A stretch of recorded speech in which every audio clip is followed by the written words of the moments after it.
Hello guys, welcome to the second episode of MSUSA podcast. My name is Faith Matala. I am your host. Today I'm joined with Elder Mazu. We'll be going to discuss a very interesting topic entitled Finding God in this life. Elder Mazu, we welcome you. How are you?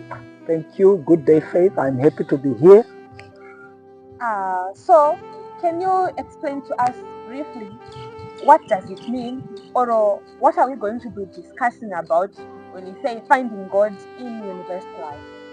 Yeah. So thank you, Faith. University life by nature is offers an environment, especially in secular institutions or universities, offers an environment that is, if you want, anti-Christian, and that is not conducive to young people really developing their faith. So the idea is to dive deep and look at the environment, see how one can navigate so that at the end of the day, the spiritual life of a young student is positive at the end of the day. All right, thank you for that insight. So, Elder Mazu, what inspired you to pursue campus ministry? I have worked in universities for a long time, not only MSU but UZ as well.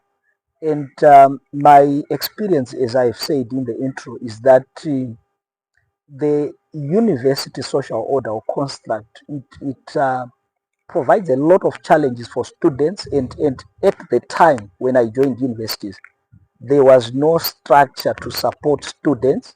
And I thought that the reason why God did put me in universities was to actually help students. I could give you an example. For instance, when I joined UZ MSU, you discover that students were battling in terms of having lectures during Sabbath. There were no venues for worship and stuff like that. And I thought, as one person who's in administration, I would assist in that respect. Okay, so it seems as if you are an older person because you said you have worked at universities for 23 years. True. You won't believe it. I'm 51 years old, going for 52. So and I've been in universities for over 20, let's say 22 years. 22 years? Yeah. When did you start this ministry? Let's go back to UZ. I think 2001 to be exact, 2001. But MSU 2002. Okay. So 2002, I wasn't born yet. Yes. 2002.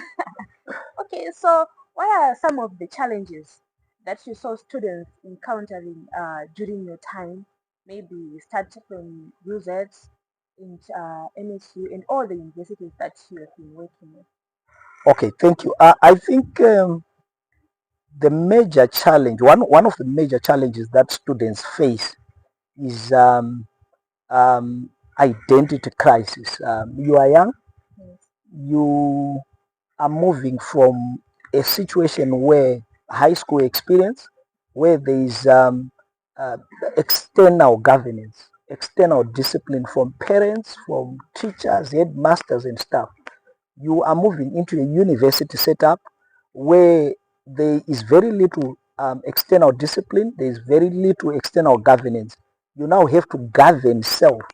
And I realized that even for Christians, it was very difficult because being able to discipline and govern self in the Christian sense was very difficult. So that transition, even for Christian students, was a big challenge. That's point number one. Point number two, identity crisis.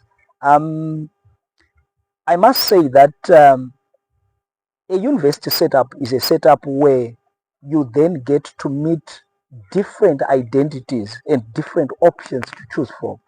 And you are just getting at a time where, as a Christian student, you have to choose one identity and identify yourself with that identity. And with all the pressures, social pressures, work pressure, educational pressure, it's very difficult for a student to then be able to keep the Christian faith going. I must say, there are also challenges in terms of loneliness.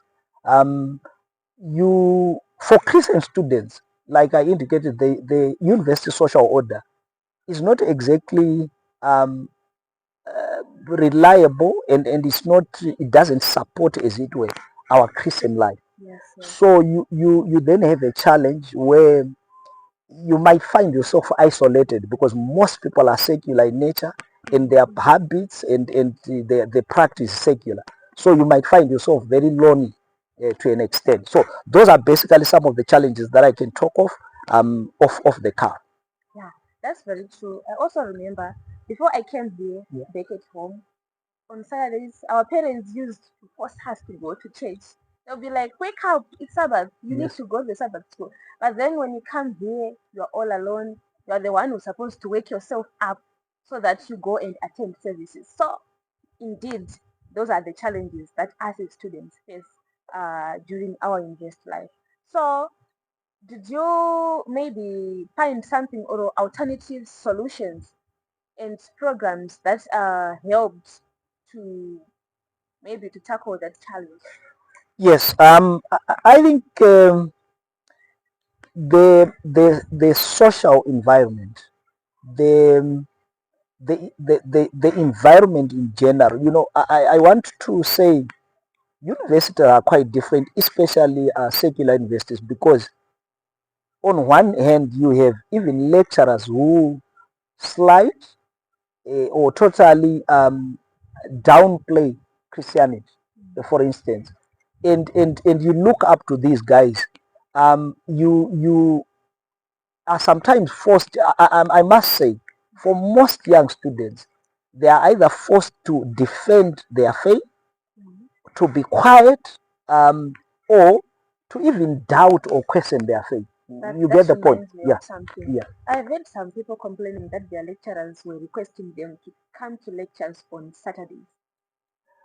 Quite true. And worse, if you were to give a reason which is faith based to say I can't attend lectures, Yes. the challenge is that the lecturers, the professors would then kind of ridicule the young student, and these are the people that is he or she is looking up to, and you have a challenge. So my point is that this is a critical stage for young people because, like I said, some of them might be pushed to a point where they will begin to question their faith. You are around a community, a social order that does not kind of promote your faith. So what you then have is a situation where you begin as a young person growing up and finding his or her identity, questioning your faith. So you get to a point where you start questioning whether the faith is correct, is right, because you are exposed to many other options. So what are the solutions around that? Point number one, I have working with young people, I've seen that it's important to really initiate the students when they come to college and preempt the challenges that they are going to face. It helps because you kind of prepare the student and preempt the challenges, and that is worked. The other way is to make sure that we create an environment where students have a community around them that promotes their faith, that feeds into their faith. This is where the association, the idea of an association came to be. For your own information, I have been very active from the inception of an association. The whole idea is to change the environment so that we have an environment and a community where students can have a situation where their faith is promoted and not degraded. So you want to create that community by making sure that there is an association. Um, you might want to know that 2002 at MSU, we had a student population that was less than 100. Less than For 100. starters, less than 100. Now you can talk of almost over 1,000. I'm not sure of the numbers. So it is at that point that we were creating now an environment by creating a community that speaks to our faith, that would then assist the students to keep their faith. Faith is something that needs to be promoted. You need to keep to promote an environment that feeds into our faith for students to be able to grow. Okay. So, when you started this association, how was the outcome? Amazing. I must say, I have to admit that when I joined, there was already a movement. I think 2001 and 2002. I joined MSU 2002 in June, July, thereabouts. Mm. There was already a group of students that were meeting, but it wasn't structured and it didn't have a constitution then. But I want to say that that effort to intentionally create a community that supports our faith has worked wonders. We are here because of that. We have an association that has grown from strength to strength because of that, and the results are amazing. I think you can testify.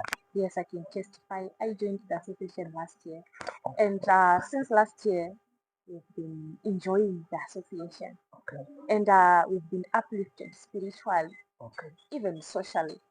We get to meet each other. We get to meet different people with different personalities.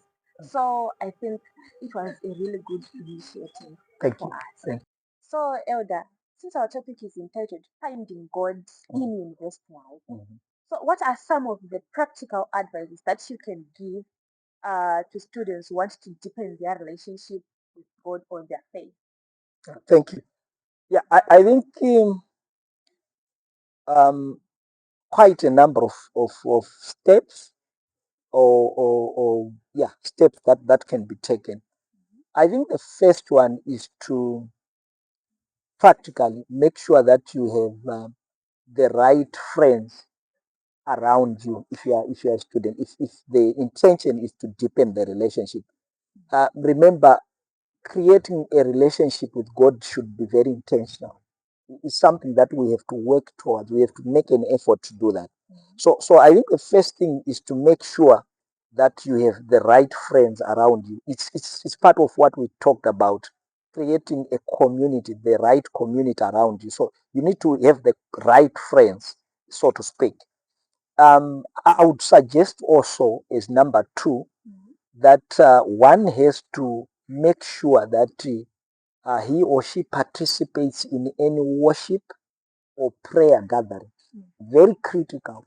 Remember, we talked about maintaining an environment that feeds into our faith. So you want to make sure that you don't miss an opportunity to be present at a worship or prayer gathering. Very important because it practically helps in your spiritual life. You may also want to make sure that generally you find time to read the Word of God. We are talking about faith-based issues here. So the Bible should be cardinal, non-negotiable. That's our spiritual text. So you need to create space and time intentionally to read the Word of God, read the Bible at specific times, if possible, and as often as possible. Find space and time to have private and personal prayers. It's very important for our spiritual edification. And above all, I think one of the things that is important to realize as Christians is that we deepen our spiritual experience as we also share the word of God. So you want to be able to also evangelize, witness to other people. As you do that, you deepen your experience with God. You then you are able to then grow in the process. So you be active in worship in every sense of the word. Evangelize, witness around, speak to others about the word of God. So I would say, in short, you need to do that. Yeah. Thank you for such a powerful point. As for me, it actually helped me Okay. being available at each and every program Thank of the you. association. Mhm. I attended every program, and it actually helped and gave me the zeal to want to attend to more programs. So, what's your take to those people that we stay with? Most probably our roommates, our classmates who are non-believers. what can we do, or what measures can we take so that we can also help them to find this God that we worship? Think I think it's part of the beauty about it is you also influence those people positively. You actually grow, like we said. So practically, what can you do? You need to, first of all, I've always impressed on this fact that one way of evangelizing is to live, or to live our faith authentically. In other words, evangelism living. You want to make sure that you live and stay true to your faith. You don't want to stay in a room and you practice behaviors and norms that don't speak to the faith that you profess. So evangelism is the first thing. If you stay in a room, just live Christian. That's a powerful argument for God. That's the first thing. Obviously, outside that, you also need to create genuine relationships. We I know our background as Christians sometimes will say that when we talk about having friends, that feeds into our faith. We think that sometimes we have to divorce ourselves from those that are not of the faith. No, in fact, we need to create a genuine relationship with those that are closer to us, and speak to them about the word of God. And but remember, one can only give you attention when you show a genuine desire to do good, when you have a genuine relationship with that person. I've always said that human beings are intelligent beings. They can tell whether you are genuine or you are not genuine. So Christians have to develop a genuine relationship with neighbors, with your fellow roommates, with your classmates. Once you become genuine, it's easy to approach them. I would also add that you then also need to add social interactions. You do your social Sundays, invite them, and don't make your interaction always spiritual. We can interact at different levels, but in the process, because of the life that we live that is spiritual, that will obviously rub onto the neighbors as we do that. So your social Sundays are good. Go and play netball, play basketball with them. In the process, make sure you exert a positive influence, a positive Christian influence, and you'll do good. So, thank you so much for sharing such an insightful journey that you started long back up to now. Thank you so much for joining me today. Thank you, Faith. I'm happy to be here, and I'm happy to be working for God as well. My summary to all these things, Faith, is that you young people face quite a challenging period and time when you're at college. But I just want to say to colleagues and everyone out there that it's possible to overcome. It's possible to worship God. It's possible to work for the Lord while you are still a student at uni. Thank you. Thank you so much.